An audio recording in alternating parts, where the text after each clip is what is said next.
Bienvenida o bienvenido a esta inmersión. Hoy nos metemos a fondo con un tema que a mí me parece fascinante. ¿Cómo ha ido cambiando nuestra forma de entender el aprendizaje? ¿Alguna vez nos hemos parado a pensar si aprendemos más bien por, no sé, por repetición, casi como un entrenamiento, o si es algo más de tejer redes de ideas complejas? Pues vamos a intentar desgranar esto un poco. Tenemos aquí material que dibuja un viaje, bueno, un viaje increíble, desde aquellos experimentos de estímulo-respuesta, muy de laboratorio, hasta la idea actual de que aprender es navegar en redes digitales, ¿no? Nuestra idea es sacar las claves de las teorías principales: conductismo, cognitivismo, constructivismo y la más reciente, conectivismo. Entender qué proponen y, sobre todo, con qué nos podemos quedar hoy. Exacto. El objetivo es pillar un poco la esencia de cada teoría, ver cómo una surge, digamos, como respuesta o evolución de la anterior y reflexionar sobre su validez hoy. O sea, cómo se aplica esto en un aula o en formación o incluso cuando aprendemos por nuestra cuenta.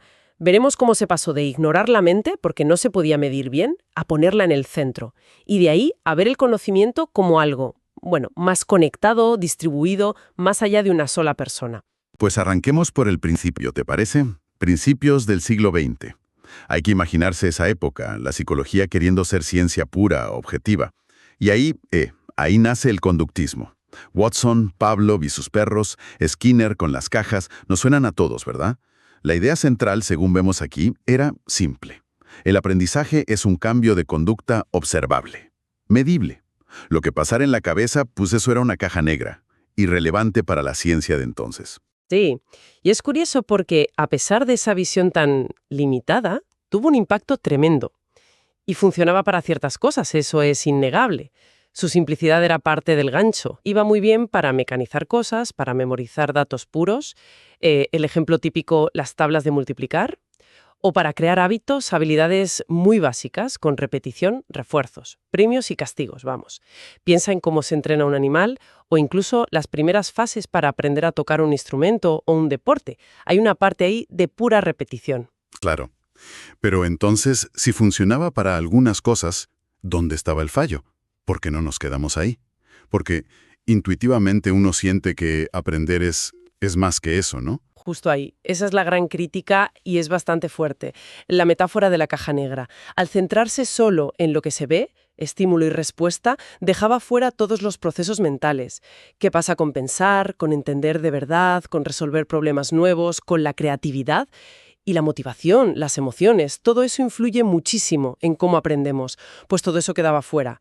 No explicaba cómo organizamos la información, cómo razonamos, cómo aplicamos lo aprendido a otra cosa. Era, bueno, una visión muy reducida del ser humano. Entendido. La limitación parece clara. Así que la ciencia tuvo que intentar abrir esa caja negra. Y aquí, ya a mediados del siglo XX, entra el cognitivismo. Se empieza a hablar del cerebro como, bueno, como un procesador de información, una especie de ordenador. Y la cosa se pone más interesante, ¿no? Hablamos de memoria, atención, percepción. Figuras como Jean Piaget son clave aquí, ¿verdad? Él nos enseñó que un niño no piensa igual que un adulto, que hay etapas distintas. Totalmente. Piaget fue una revolución. Pero no solo él. Estaba Vygotsky, por ejemplo, con una idea potentísima que sigue súper vigente. La zona de desarrollo próximo, la ZDP. Esa idea de que aprendemos mejor cuando algo está justo un poquito más allá de lo que podemos hacer solos, pero que sí podemos lograr con ayuda, con guía, ya sea de un profesor, un compañero más avanzado o incluso a veces una herramienta tecnológica bien pensada. Es ese espacio, ¿sabes?, entre lo que sé hacer solo y lo que puedo hacer con apoyo. Ah, vale. Eso aclara la ZDP. No es solo aprender con ayuda, sino aprender en ese punto justo, ese desafío óptimo con soporte. Entonces, ¿el cambio gordo que trae el cognitivismo en la práctica cuál es? ¿Cómo se diferencia de la simple memoria del conductismo? Pues es un cambio de paradigma, vamos. Aprender ya no es solo acumular respuestas, es un proceso mental activo. Construir significado implica organizar la información nueva, conectarla con lo que ya sabemos, con nuestros esquemas mentales, crear representaciones, buscar patrones, usar estrategias. El foco pasa del resultado, la respuesta, al proceso interno, al pensamiento. Quien aprende ya no es un saco vacío que se llena, sino alguien que procesa activamente la información. La mente, antes ignorada, ahora es la prota. Vale. Procesamos información, la organizamos, usamos la memoria, pero aún así parece que falta algo. Quizá el peso de lo que ya sabemos, ¿no? De nuestra propia interpretación. Y ahí es donde, si no me equivoco, entra el constructivismo, con gente como Ausubel o Brunner. La idea central parece ser, no solo procesamos, sino que construimos el conocimiento. Y lo hacemos sobre nuestra experiencia previa. Has dado en el clavo. El constructivismo va un paso más allá. No somos solo ordenadores procesando datos, somos constructores activos de nuestra comprensión del mundo. Cada cosa nueva que aprendemos la filtramos, la interpretamos a través de lo que ya sabemos, de nuestras creencias, de nuestras experiencias. Por eso Ausubel hablaba de aprendizaje significativo, que es ese aprendizaje que se engancha bien, de forma lógica, no arbitraria, con lo que ya tenemos en la cabeza. Ese es el que se queda, el que modifica cómo pensamos, el que podemos usar luego. El memorístico puro, ese se olvida fácil, porque no conecta con nada nuestro. Entiendo. Entonces, si cada persona construye su conocimiento de forma única, partiendo de su mochila, ¿qué papel le queda al que enseña?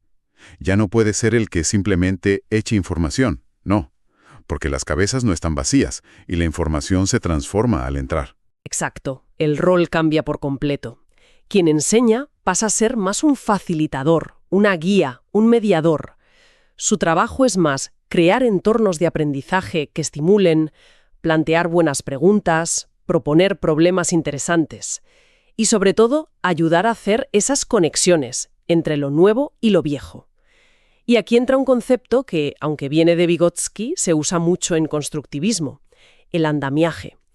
Como un andamio que ayuda a construir un edificio y luego se quita, el facilitador da apoyos temporales, pistas, modelos, herramientas, justo lo necesario para que el otro avance. Y va quitando esos apoyos según el aprendiz gana autonomía. Me gusta la metáfora del andamio, es muy gráfica. Ayuda a ver cómo se apoya sin hacer el trabajo por el otro. Y así, con la mente ya como constructora activa, llegamos al siglo XXI. Explota Internet, las tecnologías digitales, un contexto nuevo que parece que pide otra forma de ver el aprendizaje. Y aquí es donde George Siemens propone el conectivismo. Esto ya sí que parece una vuelta de tuerca total. La idea de que el conocimiento no está solo dentro de nosotros, sino en la red. Es una perspectiva que nace directamente de ver cómo la tecnología ha cambiado cómo accedemos y manejamos la información.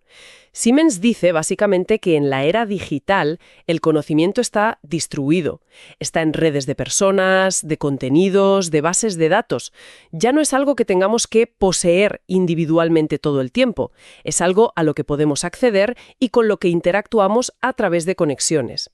Y en este escenario, aprender es, sobre todo, la habilidad de construir y navegar esas redes. Saber dónde encontrar la info, cómo evaluarla, cómo conectarla. Eso se vuelve tan o más importante que memorizarla. Esto plantea preguntas serias sobre las competencias clave hoy, ¿no? Si el conocimiento está ahí fuera, ¿qué significa saber algo? ¿Y qué habilidades hay que desarrollar, más allá de las clásicas? Las implicaciones son profundas, sí. El conectivismo pone el acento en habilidades como saber buscar y filtrar información relevante en un mar de datos, lo que las fuentes llaman distinguir el grano de la paja digital, también la habilidad de evaluar críticamente si una fuente es fiable o no, la capacidad de sintetizar información que viene de sitios muy distintos y, muy importante, la competencia para construir y mantener tu propia red personal de aprendizaje. Conectar con gente, con comunidades, con recursos y saber colaborar y compartir en esas redes. Aprender es un proceso continuo de conectar, desconectar, reconectar. El rol del educador otra vez se transforma, de facilitador que ayuda a construir a que Siemens usa un término curioso, ¿no? Y lo llama arquitecto de conexiones o también curador de contenidos. La tarea se mueve hacia diseñar entornos, ecosistemas de aprendizaje que faciliten esa conectividad. Ayudar a los que aprenden a montar sus redes, enseñarles cómo navegar y evaluar información en entornos digitales complejos, facilitar que participen en comunidades. Se trata menos de dar el contenido y más de capacitar para aprender en red, incluyendo interactuar con herramientas cada vez más listas, como la inteligencia artificial, que ya están mediando mucho nuestro acceso a la información. Vaya viaje hemos hecho, ¿eh? desde la respuesta simple a un estímulo hasta gestionar redes de conocimiento distribuido.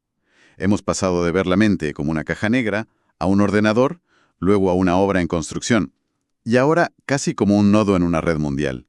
Si miramos atrás, ¿con qué nos quedamos? ¿Significa que cada teoría nueva anula a las anteriores?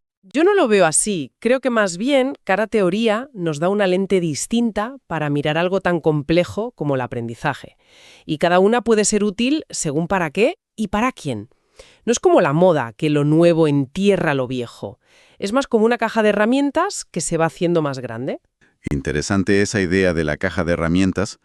¿Podríamos decir entonces que del conductismo incluso hoy podemos rescatar algo útil, a pesar de sus limitaciones evidentes? Sin duda.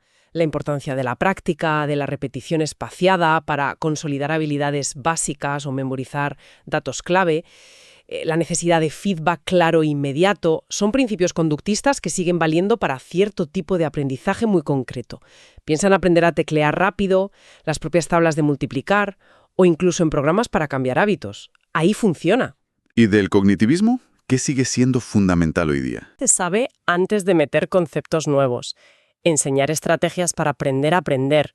Cómo planificar, cómo revisar si estoy entendiendo, cómo evaluar mi propio aprendizaje.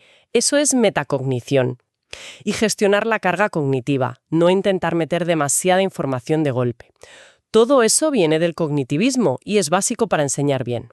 Luego, el constructivismo nos recuerda algo crucial. Nos recuerda que quien aprende es el protagonista, el que construye el significado. La importancia de conectar lo nuevo con lo viejo, de fomentar la exploración, el descubrimiento, aunque sea guiado. El aprendizaje basado en problemas o proyectos que de verdad interesen y motiven a la persona. Subraya que aprender es un proceso activo, personalísimo. Y finalmente, el conectivismo, que nos sitúa ya en el presente y en el futuro más cercano. Exacto. Nos da las herramientas para pensar el aprendizaje en este mundo hiperconectado. Nos avisa de que hay que desarrollar habilidades para manejarse en la complejidad digital, evaluar críticamente la información, construir redes, aprender de forma continua, porque todo cambia muy rápido. Aprender a lo largo de toda la vida, vamos. Entonces el verdadero reto no es elegir una teoría y descartar las demás, no.